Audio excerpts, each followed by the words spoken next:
Benda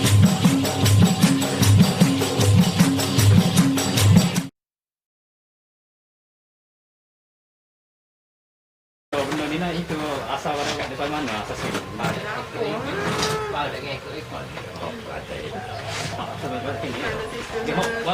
Boleh pada saya.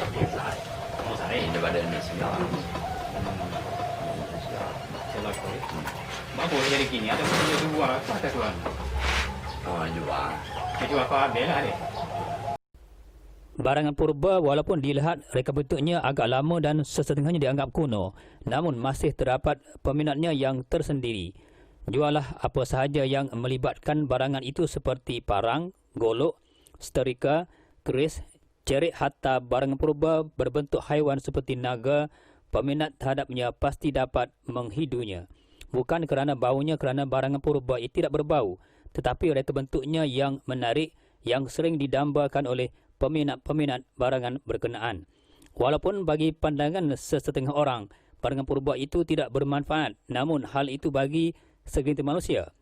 Tetapi bagi peminat barangan berkenaan pasti ada sesuatu yang simbolik yang ingin dinyatakan di sebalik barangan terbabit. Hal berkenaan memang diakui sendiri oleh salah seorang peminat dan pemilik barangan purba, Ismail bin Daud dari kampung Tanjung Kuala, Tumpat, Kelantan, ketika ditemui wartawan CRTV di warung kopi miliknya. Menurut Ismail, barangan purba yang ada di kedainya sekarang ini didatangkan dari Indonesia melalui salah seorang rakannya dari negara itu. Dia mempamerkan barangan tersebut di kedainya itu adalah semata-mata untuk menjualnya kepada pembeli yang berminat dengan barangan terbabit.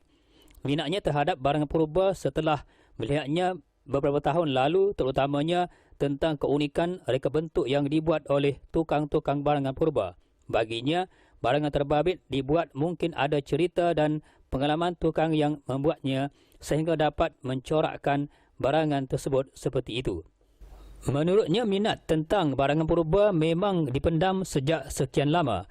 Setelah melihatnya, barulah beliau tahu ada nilai di sebaliknya. Tukang-tukang yang membuatnya mungkin ada sesuatu yang ingin diceritakan oleh mereka tentang barangan purba itu pun kita tidak pasti. Katanya beliau pamerkan barangan ini untuk dijual kepada pembeli yang berminat kepada barangan yang sama. Katanya barangan purba yang dipamerkan di kedainya pada masa itu dalam jumlah yang banyak, tetapi sebahagiannya telah terjual dan telah berpindah tangan. Jadi selebihnya yang masih berbaki masih ada di kedainya dalam proses untuk bertukar tangan.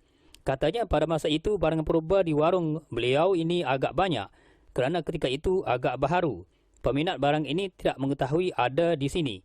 Setelah diketahui dari mulut ke mulut, hanya yang tinggal beberapa bilah sahaja. Katanya kebanyakan barangan purba dari Indonesia seperti 2 ekor naga di mana setiap satunya dijualnya dengan harga RM150. Sementara sebilah parang kuno dari Kelantan dijualnya dengan harga RM100. Dia percaya kesemua barangan purba itu telah berusia lebih 200 tahun berdasarkan kepada reka bentuk itu. Apabila ditanya tentang makna di sebalik barangan purba itu, beliau tidak dapat menjelaskannya. Hanya pemilik asal yang dapat memberikan jawapan di sebaliknya. Beliau hanya sebagai wakil penjual kepada sesiapa yang berminat dengan barangan lama dan purba. Katanya kesemua barangan purba itu dibuat dari logam tembaga, sebab itulah tidak berkarat, terutamanya 2 ekor naga dari Indonesia itu. Menurut Ismail, bagi peminat-peminat yang berhajat dengan barangan purba yang dimaksudkan, mereka boleh menghubunginya di talian 011 16 909 313.